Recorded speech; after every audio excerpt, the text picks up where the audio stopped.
Yeah, what's up, people? Greetings according to the hour of the day. I would like to speak in Portuguese, but not today is in English. Yeah, Mr. Maurício Kessongo, it is what it is. Yeah, today we start with another episode to, yeah, Podkamba. Yeah, let me introduce it like why Podkamba? Pod from podcast, Kamba is a name from Angolan language. It is called Umbundu. Kamba means friend for man or woman. Like Podkamba, it is podcast between friends. Yeah, today I have another guy, my boy Martin. We had Esther, we had Salon, we had wow, who more? Who else? Uno, yeah. And today we have another guy from Ashinaga organization. It is to help another people who is applying to know more about Ashinaga because we have few contents in internet. Yeah, and it is better to know from student. Yeah, and first of all, Martin, yeah, make a brief personal introduction about yourself, name, country. Yeah. Hey guys, I'm glad to be here and thank you for according me this chance, Mauricio. So for those of you that might not know me, my name is Martin Tulani Milanzi Jr. I am from the Democratic Republic of Zambia. We are neighbors with Angola. Yeah. Yeah. And yeah, I am currently studying chemical engineering at Worcester Polytechnic Institute in the United States of America, and I am the king of Africa. Yeah, great, great. And I would like to know more about your country, bro. Tell us, how is your country? Tell us about the culture, the food, habits. Yeah. So Zambia is pretty much like the majority of African countries because I believe Africa is one and Africans have a lot of similarities as compared to any other parts of the world. So like the cultural basket of any African country, it is obviously diverse. We have over 72 tribes, if I'm not mistaken, and should be over 30 or so languages that are spoken widely in Zambia. But the major languages are Nyanja, which is more like the official language, but it's not used in like official communications and things like that. Okay. Then there's Bemba, and the third one, I would say Tonga. Yeah, so those are like the pretty much the top three languages spoken. And majority of people obviously speak English because we were colonized by the British. Yeah. So Zambia is located in central southern Africa. It's pretty much enclosed by about seven countries or surrounded by Tanzania, the Democratic Republic of Congo, there's Angola, Namibia, Zimbabwe, Botswana. We have Malawi, Zimbabwe. Yeah, Malawi. Right, right. And Mozambique, part of Mozambique. Yeah. And for some of you might be aware of it, that is where the great Zambezi River starts from. So Zambezi goes from Zambia, crosses over to Angola, and Yeah. then comes back in Zambia, goes to Namibia, and then it crosses back into Zambia a little bit, I guess.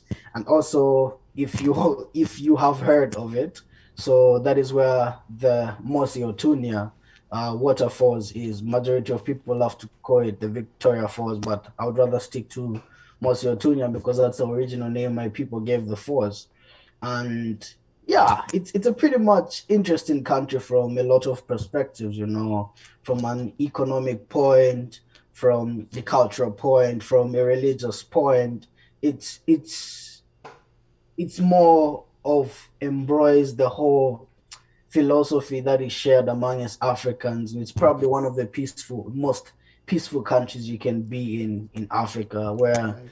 foreigners are totally respected, and we we see ourselves welcoming people from different parts of the world. Yeah. Great, great. And tell us the food. Huh? So the staple food that is eaten in Zambia is nshima. Not nshima. Nsima is the right way to say it. Shima Nshima is in sounds Mozambique. In Mozambique, they have some food with this name. I think like yes. posho. It's like posho. exactly Yeah, posho. But yeah. I In mean, Angola we Ugandan call funge. Yeah. phones. Oh, okay. So for us, we call it nsima. So Okay. shima is more like an English way of saying sima, but I prefer to say nsima because my Pan African side would stick to nsima. So Okay. Okay. nsima is the step of food. It's gotten from maize, Yeah. and it's served with like pretty much a variety of relish or dishes. It can be Yeah. beans, it can be meat, sausage, like whatever type of food that you can serve it with. And majority of Zambians would have nsima with some traditional dishes like okra, for example, cassava, pounded cassava Okay. leaves, what they call katapa. There's also, oh wow, I'm actually carpenter. Carpenter is like sardines, which is small fish that is caught in the lakes and prominent Zambian lakes across the country. Okay. Yeah, it's that's like the major food. There's rice, but rice is really prominent in the western part of Zambia. Good. Good. And we move to know like more about your trajectory in Ashinaga. Yeah. Tell us your trajectory until you were selected by Ashinaga. How did you know about Ashinaga? How was the interview? And how did you react to Ashinaga selection? Yeah. So, like pretty much almost majority Ashinaga scholars. So before I applied for the scholarship, I had attempted to get into universities across the globe and just get other scholarships before I actually knew about Ashinaga. Yeah. So I Yeah. remember I applied to the US with like 10 or so different schools, and all of them, most of them, majority of them, I can say about over 8 out of those 10 rejected me straight up, like, now we can't have you. And two of them offered me like partial admissions, where they give you a certain amount of scholarship, but then they expect you to pay like $10,000 per year, which is an exaggerated amount from a disadvantaged youth coming from Africa. I mean, the exchange rates themselves would not work in my favor. So Yeah. that's how my progress after graduating from high school was like until I remember also applying for a number of scholarships to go to like China, go to a majority of other Asian countries, Yeah. but it didn't pull through. I knew I had the academic standing. I probably had the best results, I think, and Yeah. it seemed really stressful. It was very painful to see like people who had points lower than I had get into scholarships, get all of these nice places to go to. And some people have rich parents, man. I Yeah. mean, you find them right after you graduate, January, you graduate in December, January, they're telling you they're already in school, and you have no idea where you're gonna go. So that is how my life was since 2017 when I graduated in December. And luckily, I got a job. I was working for a certain company selling books and stationery, which was probably at the time it seemed like nothing to me, like where you underestimate where you are simply because you don't feel you belong to be there. You just meant to be touching the sky, but you're not yet touching the sky. Yeah. And so through the same company where I was working, selling books and stationery, I ended up meeting a certain man who worked for the Japanese embassy in Zambia. And this man always used to come to the shop to buy newspaper every day. So when he came, I would serve him. When I see him at the door, I would automatically run, get the newspapers for him, chat him up, try to learn a little bit of Japanese, the chit chat you watch anime Yeah. from television. And then it became quite interesting. So he became really interested in who and what I was. So we started having an interaction on what were my goals, and I was telling him about my passion to one day start up a copper processing plant in Zambia. And Okay. then he asked me, "Is why you're not in school then?" And I showed him my results. He's like, "Well, with these academic standing, you should be at like great universities. You should be probably maybe Harvard, Yale, somewhere there. But then the opportunity was not there for me. I couldn't get there, because it's really difficult to Yeah. actually Yeah. get to apply to places that you have no idea about. And I remember after we had had that conversation, a month passed. So the embassy, the Japanese embassy, was hosting an exhibition of what Japan has to offer to the world. Like what they were kind of like inviting people to go to Japan. So they brought flyers and brochures of different things like universities, places to go like Mount Fuji. I hope I'm saying the right thing. Pardon me if I don't say the thing the way it's supposed to be. So it was more like a fair, they were showing all of these nice things about Japan. And I got attracted. So I went on the panel and started looking at universities, I was curious. So when the man saw me, he was part of the panel. I was like, come, I have something for you. So he showed me this thing called Ashinaga Africa Initiative.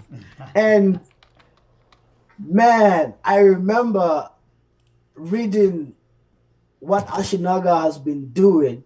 And from the get-go, when I saw like Ashinaga is helping disadvantaged youth in sub-Saharan Africa acquire opportunities for higher education out there in the world abroad, I knew this was my place, like wow. So he told me, I believe you can get into this if you put your whole into the application. Because looking at your results, looking at your extracurriculars and your vision, your kokorozashi, that is when I actually got to learn of the word kokorozashi, like looking at your kokorozashi, it lines up with what this organization wants to do. So please apply for it. It was actually like 2 days before the first round deadline was due. So I'm like, you know what? I'm not gonna waste time, though. I didn't have a PC, like I didn't have a laptop. But what I did was using my cell phone. Cell phones are kind of advanced this time. You can literally scan your results, do majority of work that you would do on a laptop from a cell phone. So I did all of that, and within like an hour or so, I had my application done, written all my rough essays, and edited them, submitted first round. I'm like, you know what? It's in God's hands, man. Like, you really never know. So that's how I submitted on like think 10th of December 2018. I still remember the dates because I know the deadline was on the 12th of December, somewhere there. So after I submitted the application, about a month or so passed, and it was in January, and I received an email that I had been invited to the second round. I'm like, okay, this is getting interesting. I'm seeing some positive things are starting to move now. I'm like, right. So, as usual, I tried to stay calm and not get too excited because, I had been left disappointed by a lot of places I thought I could have gotten initially. So I'm like, now let me just keep it on the low and just keep it chill. So I wrote the second application process was rigorous, like it was very, very intense as compared to anything else I had applied to, like the other scholarships. Ashinaga really tested every aspect of my being, like from asking about my family, from asking about my goals, asking about who is my role model. It was intense. That's the simplest way I can put it, and they required a lot of information on my part. Yeah. So I did the essays. It took me like a month to work on everything because I was working full time and then I didn't have much time. But I got my essays submitted for the second round. I'm like, no, let's just get these things done and we'll see what happens in the future. Yeah. So I submitted my essays and a month passed. I didn't hear from them. So I became nervous, like, let me just forget about it again. Then I forgot. I just forgot, and I remember that's the same time when I got my I was getting accepted by local universities and I was going to go to school on like the student loans in the country. But student loans ain't easy. What's the point of giving a child from like the compounds a government loan that is about, I don't know, 3,000 US dollars, and they expect you to work hard in the future, get a job and pay it back? It doesn't really make much of a difference. So I was really skeptical. I'm like, I don't know if even getting this education is going to make me better off, because in the future, the government is going to be cutting this money out of my paycheck.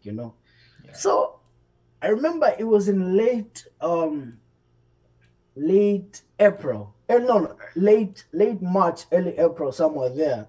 And I received an email from Ashinaga. You've been invited for the interview. I'm like, okay, okay. So we've gone through the first stage. The Yeah. second, now we're going to the interview. So, Yeah.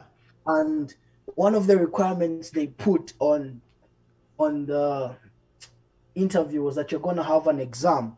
Yeah. And since I'm a person who's pursuing like STEM, which is something related to science and engineering, I was required to take an A-level math exam. Yeah. So when you hear A levels, for majority of Zambians, A levels are usually for rich kids because majority Okay. of Okay. low income students cannot afford to pay for like A levels, which is advanced level Yeah. studies, right? We just end at O level and then you go to uni. Okay. So when I had A levels, I'm like, how do they expect me to go and attempt an exam of advanced math? I've never done advanced math before. Yeah. I'm not a And rich kid. exactly, I'm not a rich kid. Yeah. And I had about, I don't know, it should be about 3 weeks to prepare for this exam and this Okay. interview. Right. So I sat down one day when I was from work. I used to ride a bike, Yeah. from my place to work every day. So I sat down one day on the roadside and I was asking myself, I'm like, how am I gonna go about this? Should I just go to the exam, fulfill it without even making an attempt to work hard, or I can strive and get to teach myself what they're requiring me, and then I go Okay. and ace the exam. So I made a decision. I'm like, if this is the last scholarship I apply for abroad, Okay. I'm gonna give it my best shot. I've had enough of failing. If this is the last failure, I'll fail with dignity. I'll fail Yeah. knowing that I did my best. And Okay. so I went home that day, lucky because I was working in a bookshop. That Yeah. was one of the things that I really look back at and say, I wasn't stupid for looking down on where I was then, but I was smart enough to realize it in the end that actually where I am is a blessing. Yeah. And I went back to work that day, knowing that my bookshop had a section where there was SATs and A levels, like where there was exactly the materials Ashinaga was going to ask me about. And I had about 3 weeks left to prepare. So what I started doing was every time the shop floor was empty, like there were no customers in the shop, I would go to the section where there was advanced level books and start reading.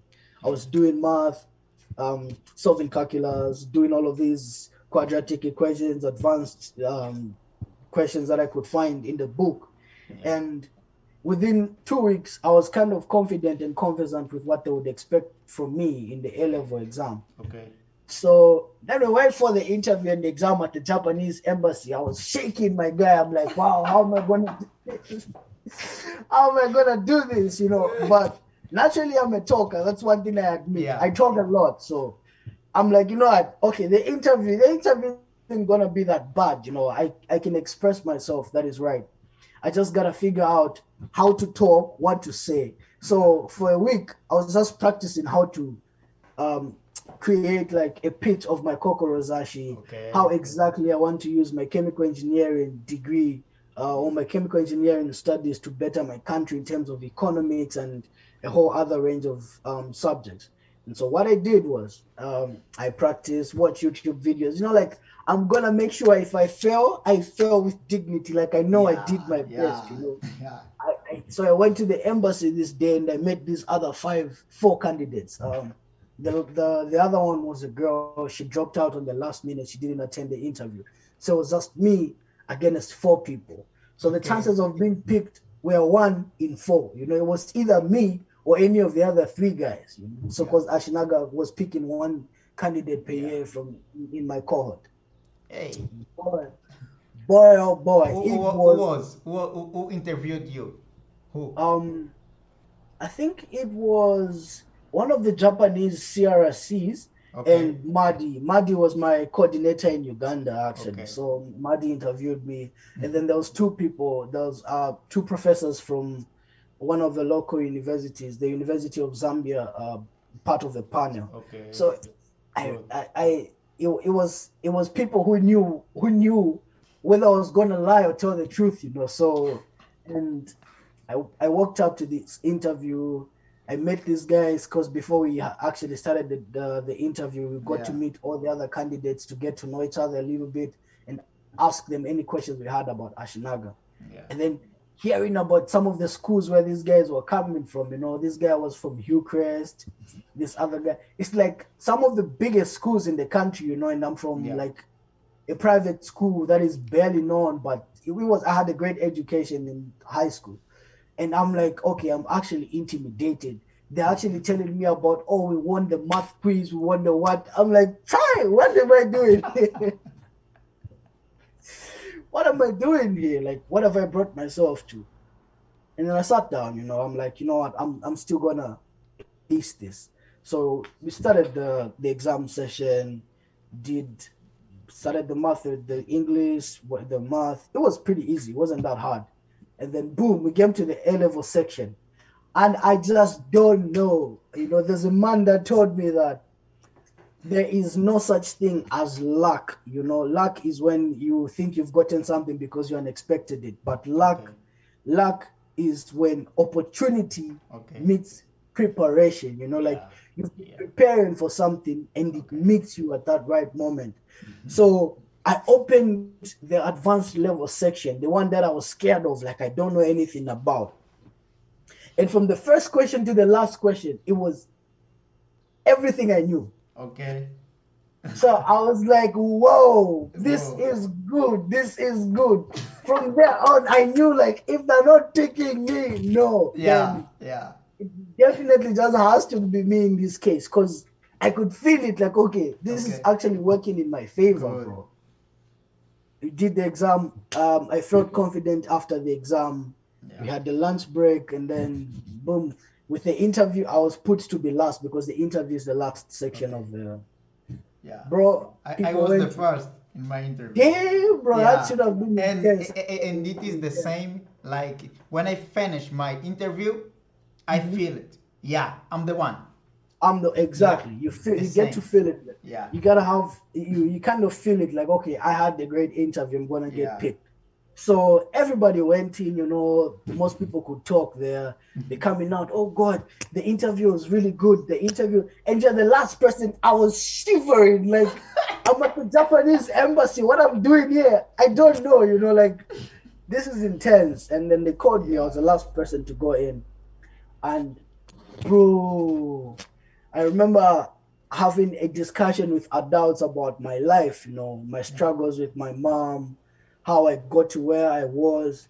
And Yeah. I felt like from the get go, I felt like they were interested in finding out what my story was to get to know me better and know how best to support me in the future. Yeah. And I remember talking about my ambitions going forward, and they asked me very critical questions about what is really gonna happen if A doesn't happen. What is your B plan? I'm like, I don't have any backup plans. I have no financial backing. So if I don't get this, I don't know. I have no idea. But all I know is that things are going to work out. I gotta stay positive. Yeah. We talked about my soccer. Like I was playing for a club, Napsa Stars, back Yeah. home, and then boom, the interview ended, and I'm like, you know what? I think I did give myself the best Yeah. base possible for this, and I felt really prepared. Now that was my trajectory before getting selected. And then a month later, I forgot about it. I was like, I'm not gonna stress. If it's gonna happen, it's Yeah. gonna happen. So I was actually now preparing to go to a local university because that was the only option I had. And then I received this email from Ashinaga saying, congratulations, you've Yeah. been awarded the Ashinaga Africa Initiative Scholarship. I'm like, wait, is this real?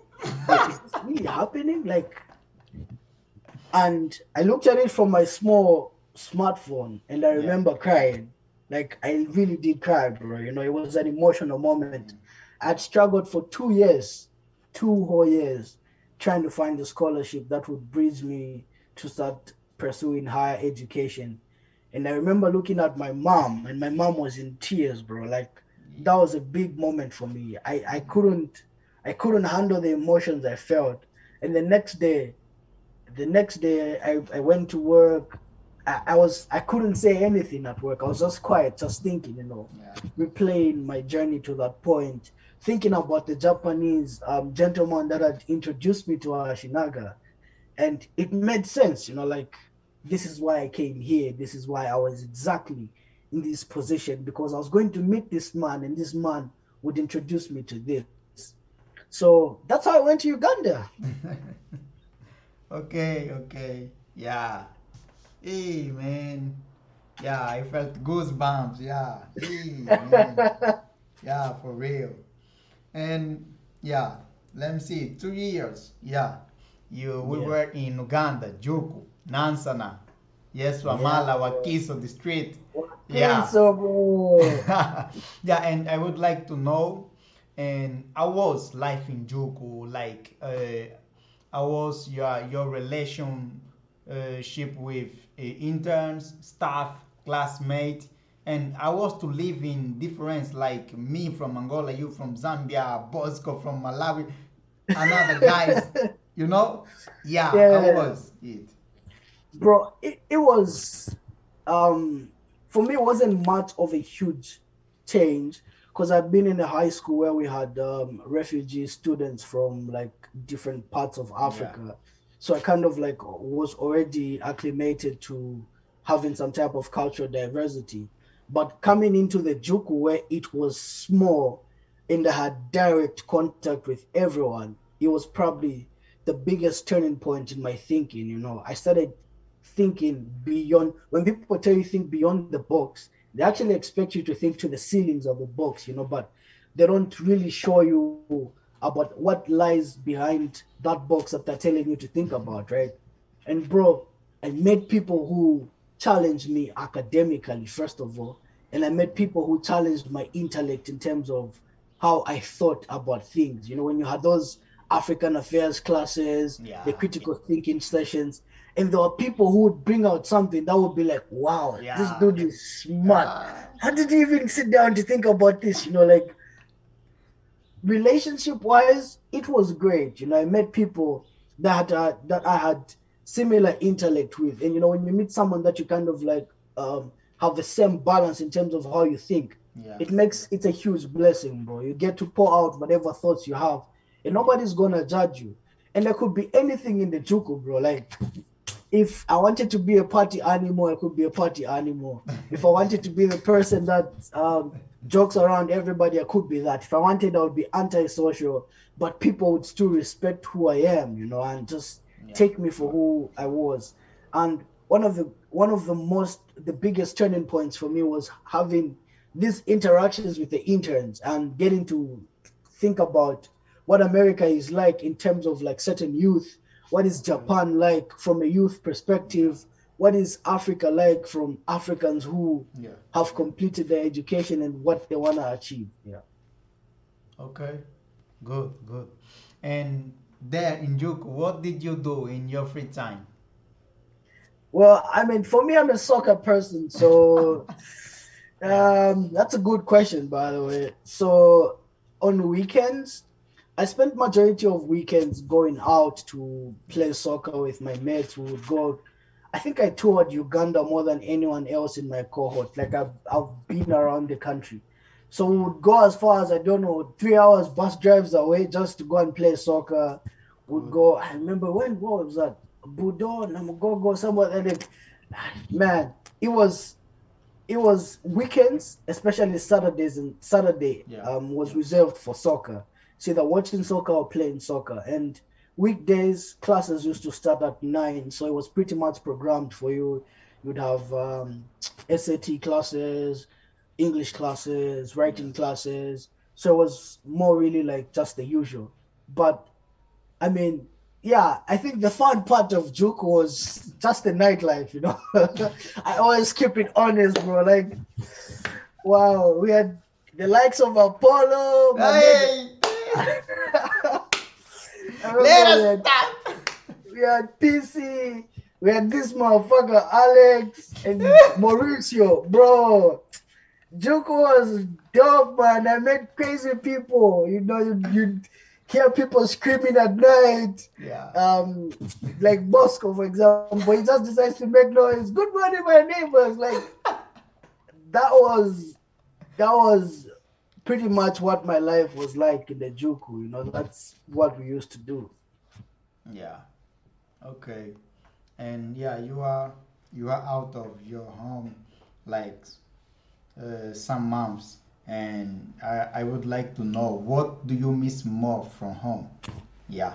And like when you were in Uganda, what did you miss more from home? And now you are in US. When I was in Uganda, I don't think I missed home. So Uganda has actually pretty much become my second home. Yeah. Like the Pearl of Africa sits right. There's Zambia at the top. No, no, no. There's Africa at the top, and then there's Zambia specifically. Then Yeah. there's Uganda that comes right there. Like it was not something that I can say Yeah. I ever felt homesick at any point. Because if I had a problem, for example, if I was struggling with mental health, I knew I could show up to anyone. Like, bro, I'm thinking about ABCD, we'll talk about it. And Africa is the same, bro. Like, I don't feel a foreigner when I go to Kenya, when I'm in Nairobi, when I'm in Tanzania, when I'm in Uganda. So that was pretty much like it. I didn't feel homesick. I didn't miss home that much. But when I came here, I can barely express how bad I want to go back home. Trust me, I'm actually planning on going back in May. And This like year. really, yeah, like I really, really want to go This back home year. this year. This year, bro, I Ah, must go man, home, I'm here in Brazil like for 1 year, and bro. I won't go to home like very soon. I will I think, still, yeah, I I will think, still I here. think, I think I wanna go home, bro. Like if I get the chance, I'm gonna go back home. Okay, okay, I believe I like the US. The US is a pretty interesting country. Yes, they are developed. They have almost everything that yeah, everybody would crave to have in life. But yeah, my identity doesn't sit with the US, man. Like the okay, culture here is not meant for people like me. For me, okay, I don't identify myself as black. I'm African, bro. Like okay, my African part does not fit into the way of life that is lived here. Like it just isn't where I was meant to be or meant to stay. I always constantly feel like my identity is clashing with my environment, and it's it's just different, man. There's no social life. It's not as social as it is back home. Back home, I can talk to everybody. I've yeah, got yeah, friends everywhere. yeah, But here, it's only like one or two people that you talk to around the corner. That's yeah, it. But yeah, so I think I'm homesick actually. Yeah, to be okay, honest. okay. I understand. I got. Right, right. And everyone in Ashinaga, at least, let me see, African scholar from Ashinaga, as a common characteristic, everyone lose like our father or mother. That's, yeah, all of us, we are orphan. I would like to know who did you lose, and uh, how did you get over it? How was it? So I lost my dad. I was probably like 7 years old when I lost my father, and it wasn't the best of times in my life. When I look back at it now, I always look up to my younger self for being able to overcome the things I overcame at a young age. You know, I lost my dad at that age. My mom was not employed, so and Yeah. all of my father's relatives grabbed our property, so we lost everything that we had before my father passed. I had a huge family, I had Yeah. cousins, I had nephews, nieces Yeah. from the other kids my dad had before having my mom as his Okay. wife.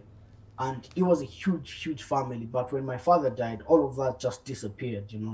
And it felt more like it was me and my mom against the whole world. Now imagine as a 7-year-old living with a parent who is unemployed. She can barely afford a meal for you in a day. It was traumatizing, bro. Like sometimes I don't actually understand how I even made it up to this far. Like when I Yeah. look back at it, it wasn't it wasn't easy. That's one thing I Okay. can say. And if there's a way that I coped with mental health, it's probably because I just used to play soccer for fun. When you meet up with other kids, Yeah. there's these kids who come, you put money together, let's play a game. But I was a better player, so I would play, and I'll tell them, if you win, I'm gonna get all the money. And that is how I used whatever money that I made from playing football to like sustain my Okay. mom and myself in a day. It became like a habit. I dropped out of school. It wasn't easy, bro. Like, that's one thing I can say. Yeah. I got it. I got it. And what words do you have for those people like are considering applying to Ashinaga? Like before you answer my question, I receive many message from different guys, from Africa, different countries like Madagascar, Coast Ivory, and yeah, and they are liking, they are loving the video because before, like me, I didn't see and Right, I didn't see any video about Ashinaga. I didn't speak with anyone, right, right, and right. now I think I can give this opportunity to them, like to know more about Ashinaga from one scholar, not from staff, but from one scholar, giving the experience, the real experience, Yeah, and like yeah. we made it. I think they can do the They same, can too. They Yeah, and can. what do you have for those people are considering applying? First of all, go for it. That's the only word I can give you. Um, I used to identify myself as a little boy from Zambia, just a kid who grew up in the suburbs, who would never really be anything. And then, boom, I went to Ashinaga, and now I'm calling myself the king of Africa, which Yeah. is an identity or a brand that I've built off my Ashinaga experience. That is something that I never really saw happening. And if I can be honest with you, it doesn't matter how competitive it is, but one thing you should always think about is trying out for opportunities. I know a number of students as well who reached out to me last year on, bro, can you give me some advice on how to apply to the Ashinaga scholarship? Like, what do you think I should go for it? Do I qualify? I'm like, yeah. And there's like two or three of those that reached out to me from Namibia, from different countries, have actually made it to the program. Yeah. Like, go for it. Don't hesitate. It's all about trying out as many things as you can. It's not just gonna happen in an instance where it comes by a plate or something. Just try as many things as you can. Apply to Ashinaga, and if you've got a relative that you feel qualifies for the program, please look up Ashinaga Uganda. Follow them on their pages. Just search for Ashinaga Africa Initiative. See if you are qualified for the next cohort and go for it. Yeah. Yeah, and finally, we are in the hand of our podcast, Podkamba. And yeah, what is your vision? What will Africa become in the next 10 until 100 years? Yeah. So my vision for Africa is not really just talking about the United States of Africa. Like majority of Pan-Africans will argue that let's unite Africa, let's do ABCD. I love those very ideas, and those are the things that I'm actually lobbying for. But to be realistic, the people that are going to accomplish a united Africa is the generation that comes after me. And Okay. my goal is to set the base, like set the platform, like what Kwame Nkrumah did. He laid the foundation for majority of countries being liberated. And I'm the guy who wants to lay the foundation of unity, like try and tell people to get together, try and get people to unite. And after I graduate from here, I hope to set up a mining plant in Zambia to start processing copper internally, like within the country, and Okay. avoid exporting it raw to kind of like boost the manufacturing industry in my country. If I do that with my influence and brand growing, I can force that type of, cohesiveness to Angola to persuade Angolans or the Yeah. Democratic Republic of Congo, instead of thinking of exporting your copper or diamonds to Germany or China, start thinking of doing something with them within your country to raise their Yeah. value so that people buy them at a higher value. and you don't have to buy them at exaggerated prices. So that is more like my plan in the next 10 to 20 years. And when I achieve that, I'll probably contest for public office. One thing I know is I probably would want to be the president of Zambia at some point. Okay. But I'm not going to do that if I'm a poor person, because if I'm poor and I'm running for office, 9 times out of 10, I'm doing that because I want to make money out of it. I don't want to be that guy. I want to be the leader that is self-sustaining, a leader who people look up to for solutions, not a person who's going to go out there and steal from people. Yeah, so that is basically my plan going forward for Africa. I can't give detail because this is obviously time podcast. Yeah. We can't. Yeah, Yeah. they can take the details. Yeah, we are in the hand of our podcast interview. Like, don't forget to subscribe. I forgot to say in the beginning. Don't forget to subscribe, to share, Comment, to put your like, comments. share, just do anything you can, grow the channel. Let's get people to know each other too. Yeah. And yeah, Martin, thank you for your time. And yeah, and I think this video will help another guys. And yeah, I'm No so problem, grateful. no problem, bro. It was a pleasure.